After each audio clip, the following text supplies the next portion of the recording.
Hello everybody, welcome to the Joel Show, where today I review LEGO Star Wars Set 75-269, the Duel on Mustafar with 208 pieces.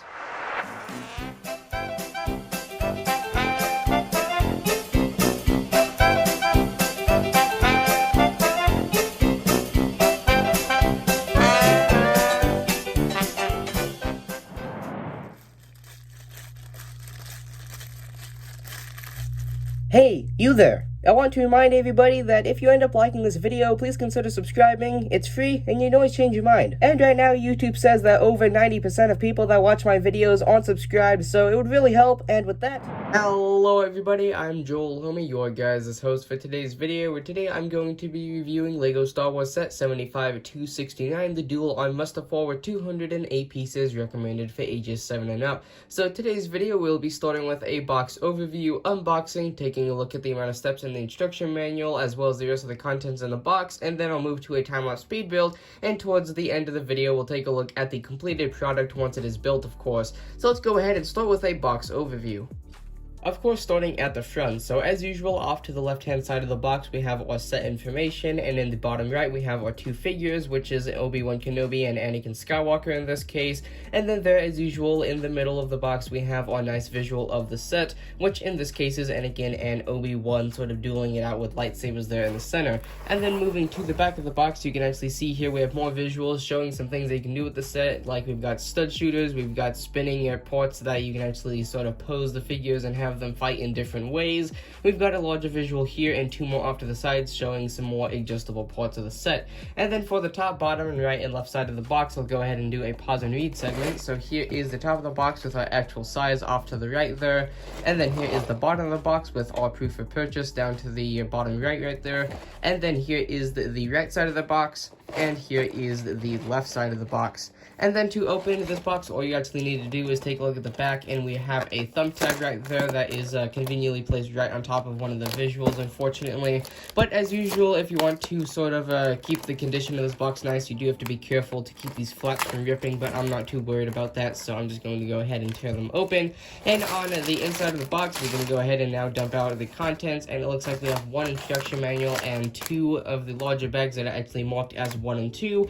And at this point, if you want, you can throw the box away. And then in the instruction manual, which is oddly enough actually sort of set up like this rather than like this, at least this part is sort of pertaining to what the box art actually shows.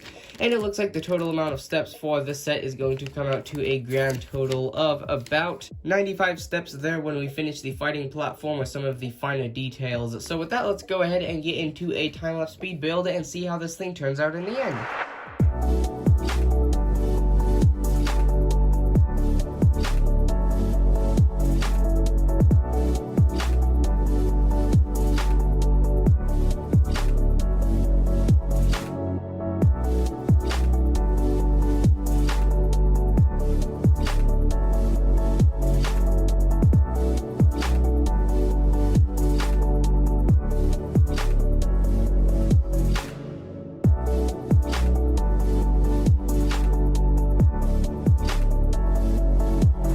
And with that, here we are with the finished LEGO Star Wars Set 75-269, the Duel on Mustafar with 208 pieces. So I'm going to go ahead and start with the two figures, starting with Anakin and then moving to Kenobi, or Obi-Wan Kenobi that is, and then we'll move it to the main build and take a look at all of its functions. So starting with Anakin Skywalker here, you can actually see that we have some nice detailing going all the way from his face down to his legs, with the torso printing actually carrying around to the back of the torso as well. And then of course, like usual, he does have one hand actually molded in black and one in sort of like the tan, or sort of what would be called skin color, I guess in this case, if you want to call it that.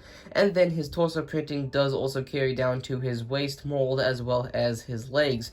And then his face, of course, this being sort of like the transformational phase between Anakin Skywalker and Darth Vader. He does have two faces, one very sort of normal and chill, I guess you could say, and the other a lot more aggravated with a bit more of a expressive sort of a face emotion right there, with his eyes actually being a lot more prominent than on this one. And then his hair, of course, it does cover that alternate sort of expression there on the back. And speaking of the hair, this is just a normal sort of mold that we've gone for Anakin Skywalker for quite a while now, and he just has a normal blue lightsaber. And then moving to Obi-Wan Kenobi, you can actually see here that once again he does have some torso printing that does carry around to his waist and his legs, as well as the back of the torso, with all of the printing being very nice in quality. And then we also have his sort of a face print, which is very nice, that does carry down from his hair mold, which is molded in sort of like this nice red color to match his sort of hair color in the movie. And then here on the other side, of course, we do have an alternate face. Here is actually sort of like looking a bit more worried, I guess, and then this one is a bit more sort of like mad. So I suppose you could put these two expressions together and then have the sort of angry expressions for when they're actually fighting. And then much like Anakin, or at least this version of Anakin before he turns into Darth Vader, once again Obi-Wan Kenobi does have a blue lightsaber. I do apologize, my cat is moving around in the background. And then now let's go ahead and move to the main build. So as you can see here, we have two parts technically. I actually just sort of triggered one of the functions without even meaning to, as I just sort of grabbed it the wrong way. But anyway, sort of setting that up, we can actually go ahead and take a look at this. So I'm going to sort of move the camera down a bit so that I can actually move it from the left side of the build all the way to the right side, so we can actually take a look at the different functions.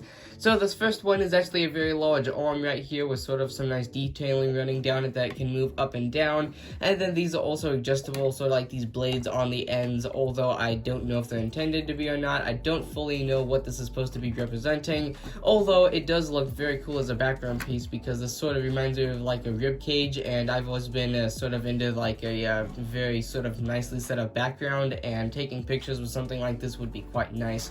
And then what is actually holding it is some black bricks, as well as a see-through 1x2 that is actually molded in orange right there running up the center.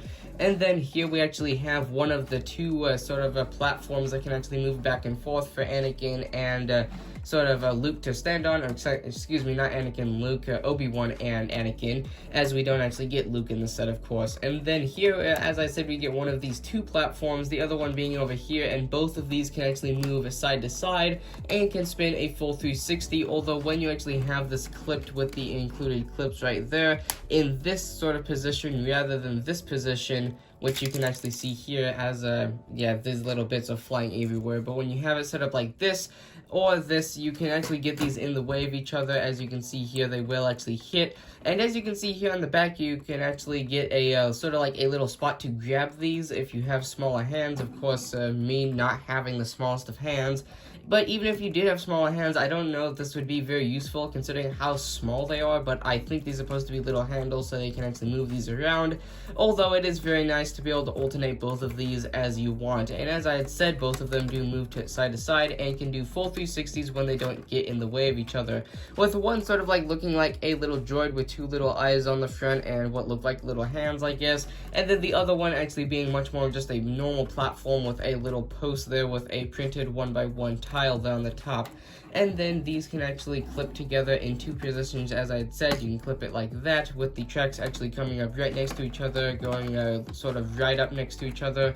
And then right here in this other form, they actually butt up next to each other, but only, except now they're going side to side rather than only going right up next to each other.